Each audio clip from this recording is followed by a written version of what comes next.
નમસ્કાર, જય હિન્દ મિત્રો. Market weekly update episode number 87 માં આપ સૌનું સ્વાગત છે. દર વખતની જેમ આપણે શુક્રવારે સાંજે 4 કલાકે લાઈવ હાજર થઈ ગયા છે. આખા વીકમાં માર્કેટમાં શું ઘટનાઓ બની તેના પર ડિટેલમાં ચર્ચા કરવા માટે.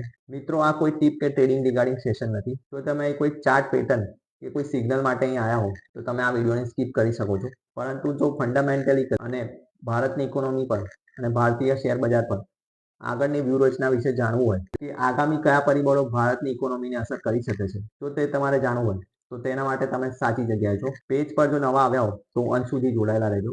અંતમાં તમારો જેન્યુઇન અભિપ્રાય આપજો મિત્રો. મારો અવાજ તમારા સુધી પહોંચે છે કે નહીં, કોઈ મને યસ ઓર નોમાં આન્સર આપે. ત્યારબાદ આપણે સેશનની શરૂઆત કરીએ. તો મિત્રો, સપ્તાહની શરૂઆત આપણે જે થઈ, આપણે ખૂબ ફ્લેટ ઓપન થયા હતા સોમવારના દિવસે, 6 જુલાઈના દિવસે 36 પોઈન્ટની પોઝિટિવિટી સાથે આપણે 24,306 પર ઓપન થયા હતા. અને સપ્તાહનો લો આપણે જોઈએ તો એ બુધવારના દિવસે આપણે બનાવ્યો. એક શાર્પ કરેક્શન આપણને બુધવારના દિવસે જોવા મળ્યું અને આપણે 23,805 નો લો 8 જુલાઈના દિવસે બનાવ્યો. માત્ર એક દિવસને છોડી અને માર્કેટ આખા વીકમાં એક પોઝિટિવ ટોનમાં જ આપણને જોવા મળ્યું. સપ્તાહની શરૂઆતમાં જ આપણને ખબર પડી ગઈ હતી મિત્રો કે બજાર એક ગ્રીન ઝોનમાં રહેવાનું છે, કારણ કે એનો સ્પષ્ટ સંકેત આપણને વિક્સ પરથી મળી ગયો હતો. સપ્તાહની શરૂઆતમાં વિક્સ એના 200 દિવસના મૂવિંગ એવરેજની નીચે ક્લિયર થઈ ગયો હતો. સપ્તાહની શરૂઆતમાં જ વિક્સ આપણને 11.65 ના લેવલ પર જોવા મળ્યું અને એક દિવસ જે હું વાત કરી કે અચાનક શાર્પ ફોલ આવ્યો, એ દિવસે આપણે એક દિવસમાં 26% નો વધારો પણ વિક્સમાં આપણે જોયો અને તે દિવસે વિક્સ લગભગ આપણે જોઈએ તો 14.68 ના લેવલ પર પહોંચ્યો હતો. ત્યારબાદ આજના દિવસમાં પણ આપણે પોઝિટિવિટી જોઈ, ગઈકાલના દિવસે પણ આપણે પોઝિટિવિટી જોઈ અને વિક્સનું સાપ્તાહિક ક્લોઝિંગ આપણે જોઈએ તો 12.25 પર થયું છે, જે ઘણું પોઝિટિવ સેન્ટિમેન્ટ કહેવાય. તો વિક્સ નીચે હોય તો બજારને શું સંકેત મળે? તો મિત્રો, જ્યારે વિક્સ નીચે હોય છે ત્યારે બજારમાં એક જ દિવસમાં જે પેનિકની સિચ્યુએશન ક્રિએટ થતી હોય છે, એટલે કે એક દિવસમાં જે મોટા ઉતાર ચઢાવ આપણને જોવા મળે છે નિફ્ટીમાં કે સેન્સેક્સમાં જે પણ હોય, એ ઓછા થઈ જતા હોય અને બજાર જે ટ્રેન્ડમાં ચાલતું હોય એ ટ્રેન્ડને પકડીને રાખે. એટલે એવું નહીં કે બજાર રેડ હોય તો ગ્રીન થઈ જાય કે ગ્રીન હોય તો રેડ થઈ જાય. બજાર જે એનો લોંગ ટર્મનો ટ્રેન્ડ પકડ્યો હોય એ ટ્રેન્ડને પકડી રાખે. મતલબ બજાર આપણે જોઈએ છે કે છેલ્લા એક મહિનાથી બજારમાં પોઝિટિવિટી શરૂ થઈ ગઈ છે. જ્યારથી વોરની સિચ્યુએશનમાં વિરામ થયો છે ત્યારથી બજારમાં એક પોઝિટિવ ટ્રિગર બની ગયું છે. તે છતાં આ એક દિવસ જે બન્યો તેને કારણે બજારના સેન્ટિમેન્ટમાં એક દિવસ માટે થોડોક અણધાર્યો ચેન્જ આવ્યો હતો, પરંતુ ફરી બજારમાં પોઝિટિવિટીની શરૂઆત થઈ છે અને વિક્સ આપણને જે મેં કહ્યું કે 12.25 પર ક્લોઝ થયું. તો વિક્સ જ્યારે પણ ઉપર જાય છે મિત્રો, ત્યારે આપણને એક દિવસમાં વોલેટિલિટી દેખાય છે. ઓપ્શન્સના પ્રીમિયમ જે હોય છે એ વધી જતા હોય છે અને તેમાં ઘસારો પણ ખૂબ લાગતો હોય છે. જે ઓપ્શનના ટ્રેડર હશે એ મિત્રોને આ વસ્તુ ખૂબ ખબર હશે. તો મિત્રો, વિક્સમાં ઘટાડો થયો, તેની સાથે આપણે જોઈએ કે ગોલ્ડમાં પણ આ સપ્તાહ કંઈ ખાસ મુવમેન્ટ આવી નહીં. 1,47,000નું ઉચ્ચતમ સ્તર હતું આ સપ્તાહનું અને આજના દિવસે આપણે 1,45,000ની આસપાસ ટ્રેડ થયું. પેનિકના માહોલમાં 1,43,000 સુધી પણ ગોલ્ડ ગયું હતું. તો એક 4,000 પોઈન્ટની રેન્જમાં ગોલ્ડે આ સપ્તાહમાં કામ કર્યું. હવે ગોલ્ડ અને વિક્સ બાદ આપણે ચર્ચા કરીએ. બ્રેન્ટ ક્રૂડ પણ આ સપ્તાહમાં ખૂબ વોલેટાઇલ ગયું. સપ્તાહની શરૂઆતમાં આપણે એક સમય એવું બી હતું કે $70 અંદર પણ ક્રૂડ ગયું હતું. $70 અંદર જવું એ ભારતીય ઇકોનોમી માટે ખૂબ જ પોઝિટિવ સેન્ટિમેન્ટ કહેવાય અને ખૂબ પોઝિટિવ ટ્રિગર ગણાય, કારણ કે ભારત હજી પણ આપણી જરૂરિયાતના 85% બહારથી ઇમ્પોર્ટ કરીએ છીએ. તો ભારત માટે ખૂબ પોઝિટિવ સેન્ટિમેન્ટ કહેવાય કે ક્રૂડના ભાવ નીચે ગયા. તો જેવો બુધવારનો દિવસ આવ્યો અને ખાસ કરીને બુધવારના દિવસે પણ 12 વાગ્યા પછીનો જે સમયગાળો હતો તેમાં વિક્સમાં સ્પાઇક થયો. તેની સાથે બ્રેન્ટ ક્રૂડના ભાવમાં પણ આપણને શાર્પ રાઇઝ જોવા મળ્યો અને એક સમયે $81 પણ ટચ કરી ગયું. $70 થી લઈ $81ની પણ આપણે બ્રેન્ટ ક્રૂડની સફર આ સપ્તાહમાં જોઈ અને ત્યારબાદ જેવું ફરી પરિસ્થિતિ નોર્મલાઇઝ થતી ગઈ તેવું બ્રેન્ટ ક્રૂડમાં પણ ઘટાડો જોવા મળ્યો. તો આજના દિવસે પણ આપણે ક્રૂડને $76ની આસપાસ જોયું છે. તો ક્રૂડ આપણને $70 થી $80ની આસપાસ આપણને આ સપ્તાહમાં જોવા મળ્યું. હવે ક્રૂડમાં પણ મિત્રો $70ની નીચે ખાસ કોઈ જગ્યા બચતી નથી. તો $70ની આસપાસ જ ટ્રેડ થવાની પૂરેપૂરી સંભાવના છે. હાલમાં સાઉદી અરેબિયા તરફથી એક ખાસ કરીને જે ન્યૂઝ આવ્યા છે, એશિયાના જે દેશો છે તેઓને તેઓ ડિસ્કાઉન્ટેડ રેટ પર બ્રેન્ડ ફ્રૂટ સપ્લાય કરશે. તો તે પણ એક પોઝિટિવ ન્યૂઝ છે ભારતની ઇકોનોમી માટે. તેને કારણે પણ બની શકે છે કે બ્રેન્ડ ફ્રૂટના ભાવ ટૂંકા ગાળામાં નહીં પરંતુ લાંબા ટર્મમાં આપણે જોઈએ કે 6 થી 8 મહિના સુધીનો જે પીરિયડ, એટલે કે હવે બચેલા 2026ના પીરિયડમાં કદાચ આપણને બ્રેન્ડ ફ્રૂટ $70 નીચે પણ આપણને સ્થિર થતું જોવા મળે. તો આગામી નજર આપણી રહેશે બ્રેન્ડ ફ્રૂટ પર. કંઈક પણ નવી અપડેટ આવશે તો આપણે આપણા પેજ પર જરૂર શેર કરીશું. હવે વાત કરીશું આપણે આપણા ભારતીય રૂપિયા પર. થોડાક સમય પહેલા આપણા આરબીઆઈ તરફથી FCNR બોન્ડ પર એક બહુ મોટી એક્શન લેવામાં આવી. જે પણ બહારના રોકાણકારો છે, આપણા વિદેશી જે પણ NRI બંધુઓ છે, તેઓ માટે ભારતમાં જે પણ બોન્ડમાં ઇન્વેસ્ટમેન્ટ થાય છે તેની પર ટેક્સ જે છે એ ઘટાડવામાં આવ્યો છે અને તે ઘટાડીને 0 કરવામાં આવે છે. તો આટલી મોટી એક્શન થયા બાદ પણ ભારતીય રૂપિયામાં કોઈ ખાસ પોઝિટિવ સેન્ટિમેન્ટ આપણને જોવા મળ્યું નહીં. તો આ એક ભારત માટે એક નેગેટિવ સેન્ટિમેન્ટ ગણી શકાય, કારણ કે ભારતનો રૂપિયો સ્ટેબલ થવો ખૂબ જરૂરી છે. થોડાક સમય પહેલા આપણે 93 પર હતા, તેના પહેલા આપણે 90 પર હતા અને આ સપ્તાહમાં પણ આપણે ઓલમોસ્ટ 95.50 ને પાર કરવા જઈ જ રહ્યા હતા, પરંતુ સમહાઉ આપણે કંટ્રોલ કર્યો અને આજના દિવસમાં આપણે 95.31 પર હાલમાં આપણે રૂપિયાને ટ્રેડ થતા જોયો. તો રૂપિયામાં પણ આટલા બધા પોઝિટિવ ન્યૂઝ હોવા છતાં કે વોર સ્ટોપ થઈ ગઈ, ક્રૂડનો ભાવ ઓછો થયો અને સપ્લાય ચેનમાં જે બી પ્રોબ્લેમ હતા એ તમામ હાલમાં તો જે 2 મહિના પહેલા સિચ્યુએશન હતી તે કોઈ છે નહીં. તો છતાં આરબીઆઈના આટલા મુવમેન્ટ બાદ પણ રૂપિયામાં કોઈ પોઝિટિવ ટ્રિગર આવ્યું નથી, જે ભારતની ઇકોનોમી માટે થોડાક સમય માટે ચિંતાજનક સમાચાર બની શકે છે. કારણ કે રૂપિયા ભારતનો સ્ટેબલ હોવો ખૂબ જરૂરી છે, અન્યથા આપણને કંઈક ને કંઈક રીતે આપણા ફોરેન રિઝર્વ પર માઠી અસર આપણને દેખાય છે. તો ફોરેન રિઝર્વ પર અસર કેમ પડે આપણને? તો મિત્રો, ક્રૂડનો ભાવ જે પણ ચાલતો હોય, સપોઝ અત્યારે ક્રૂડનો ભાવ આપણે જોઈએ તો $75 આસપાસ ચાલે છે. એક એક્ઝામ્પલ તરીકે તમને કહું છું, હાલમાં $76 આસપાસ છે. તો ક્રૂડનો ભાવ અહીંથી સપોઝ આપણે ગેસ કરીએ કે નીચે તરફથી ગયો, $70 પર ગયો, તો આપણને $5 ફર્સ્ટ રીતે બેનિફિટ થયો. પરંતુ તેની સામે જો આપણો રૂપિયો સ્ટેબલ ના થયો અને અહીંથી ઉપરી સ્તર પર ગયો, નવા લાઈફ લોને આપણે ટચ કર્યું 97 ને કે 96+ આપણે ગયા, તો પછી જે બેનિફિટ જે મળવાનો હોય આપણી ઇકોનોમીને, એ બેનિફિટ પાસ થતો નથી.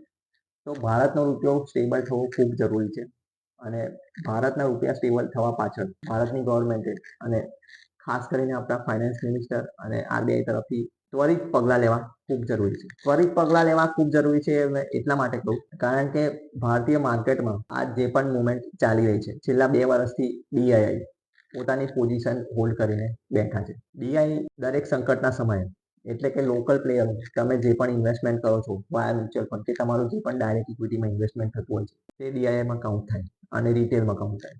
તો ડીઆઈઆઈ દર સમયે સંકટની ઘડીમાં ભારતની ઇકોનોમી અને ભારતના બજારને સપોર્ટ આપ્યો છે. આ સપ્તાહની પણ વાત કરીએ તો 4 દિવસના મારી પાસે જે પણ ડેટા છે તેમાં ડીઆઈઆઈએ 6,255 કરોડની નેટ કેશમાં બાઇંગ કરી છે. તેની સામે એફઆઈ પણ આ સપ્તાહમાં પોઝિટિવ થયા છે.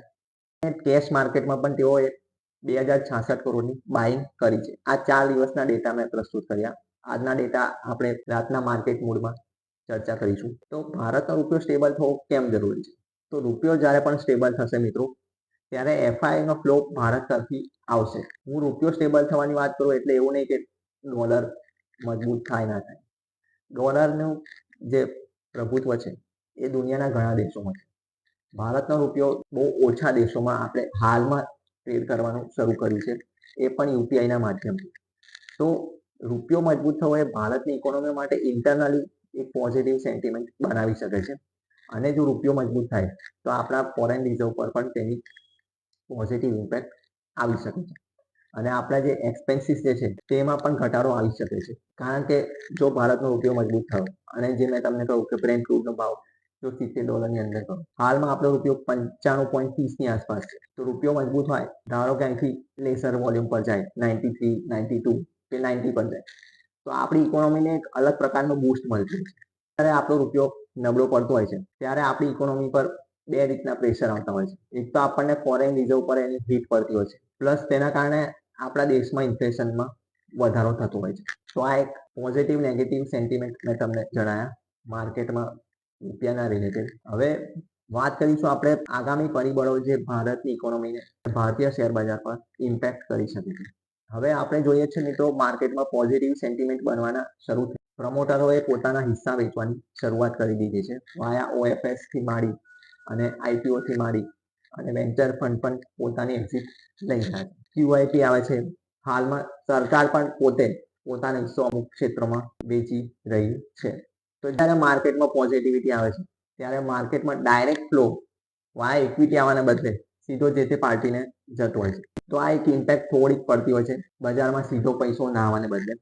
અને હાલમાં આપણે જોઈએ છે કે જ્યારે બજારના સેન્ટિમેન્ટ પોઝિટિવ થાય છે ત્યારે આઈપીઓ માર્કેટમાં ખૂબ તેજી આપણને જોવા મળતી હોય છે.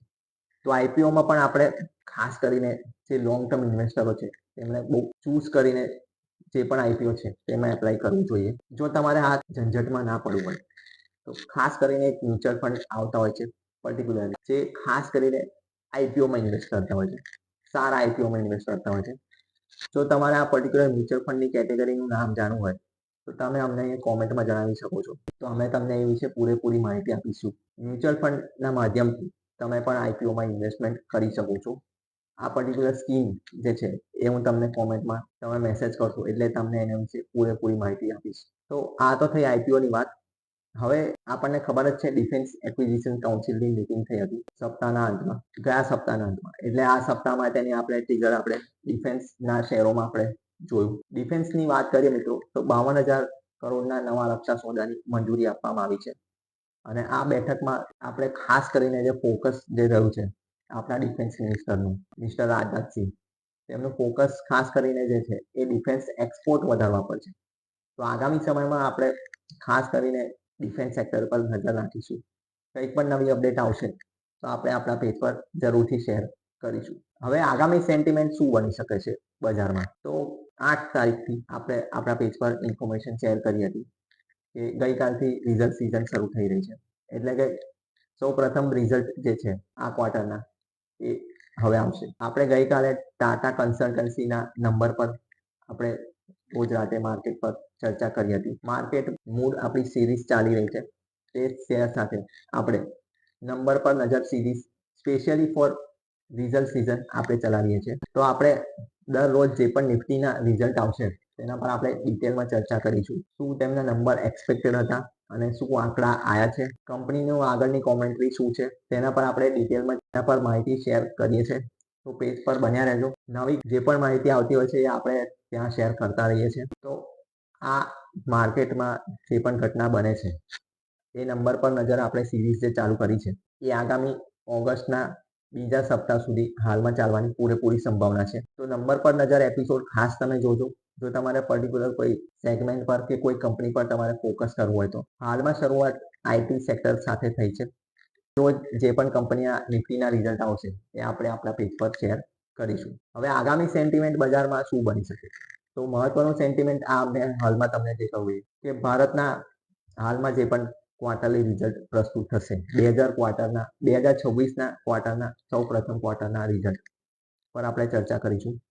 એ રિઝલ્ટ સિઝન ખૂબ મહત્વની રહેવાની છે. નંબર્સ હાલમાં આપણને ખબર જ છે કે થોડા મ્યુટેડ રહેવાના છે કારણ કે વોરની સિચ્યુએશનના લીધે અને ભારતમાં પેટ્રોલ ડીઝલના જે ભાવ વધ્યા છે તેને કારણે મોંઘવારીમાં વધારો થયો છે. તેને કારણે નંબર પર થોડું પ્રેશર આપણને સ્પષ્ટ રીતે જોવા મળશે. તે છતાં આપણે ડીપલી એનાલિસિસ કરીશું. રિઝલ્ટ સિઝનની સાથે આપણે ખાસ ધ્યાન આપવું પડશે કે આગામી મોન્સૂન સિઝન ભારતમાં કઈ રીતે જઈ રહી છે. હાલમાં આપણે જોયું કે મહારાષ્ટ્રથી લઈ અને દિલ્હીની આસપાસના એરિયામાં ખૂબ ભારે વરસાદ પડ્યો. તો થોડાક સમય પહેલા આપણે એ પરિસ્થિતિમાં હતા કે ભારતમાં વરસાદ આ વર્ષે ઓછો છે અને આ થોડાક સમય બાદ આપણે જોઈ રહ્યા છીએ કે વરસાદનું પ્રમાણ ખૂબ વધી ગયું છે. તો આ એક સેક્ટર ખાસ કરીને આપણે જોવું પડશે કે મોન્સૂન જે છે એ આપણા કન્ઝમ્પશન સેક્ટરને કઈ રીતે ઇમ્પેક્ટ કરે છે. કારણ કે રૂરલ કન્ઝમ્પશન ખૂબ મહત્વનું છે ભારતની ઇન્ફ્લેશનને અપડાઉન કરવા માટે. કારણ કે ભારતના કન્ઝમ્પશન સેક્ટર પર જો ઇમ્પેક્ટ થશે તો પછી આગામી સમયમાં આપણે થોડાક સમય માટે આપણે માર્કેટમાં પેન જોઈ શકીએ છીએ. તો રિઝલ્ટ સિઝનની સાથે મોન્સૂન પણ આપણને ખૂબ ઇમ્પેક્ટ કરશે. તેની સાથે હું તમને કહું છે કે ભારતનો રૂપિયો મજબૂત રહેવો ખૂબ જરૂરી છે. તો આ 3 સેન્ટિમેન્ટ જે છે એ ભારતની ઇકોનોમી માટે આગામી સમયમાં ટ્રિગર બની શકે છે.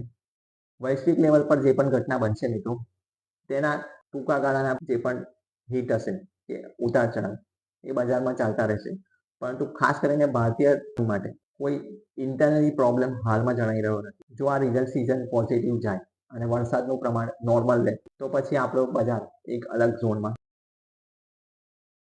માર્કેટ વીકલી અપડેટ આગામી ચર્ચા આપણી વચ્ચે જે થશે ત્યાં સુધી પેજ પર બન્યાનો. તમારા કોઈ પણ સવાલ હોય, કોઈ પણ સુઝાવ હોય તે તમે અમને કોમેન્ટમાં જણાવો. લોંગ ટર્મ વેલ્થ ક્રિએશન વાયા મ્યુચ્યુઅલ ફંડ જો તમે કરવા માંગતા હો તો તેના માટે તમે અમને અંગતમાં સંપર્ક કરી શકો છો. રોજ આપણી સેશન ચાલતું હોય છે માર્કેટ મૂડ. એ આપણે રોજ રાતે માર્કેટમાં FIDIના જે નંબર આવતા હોય છે તેના પર ચર્ચા કરતા આવીએ છીએ. તમારા કંઈ પણ સવાલ હોય, કંઈ પણ સુઝાવ હોય તે તમે અમને અહીંયા જણાવો. ત્યાં સુધી જય હિન્દ, વંદે માતરમ.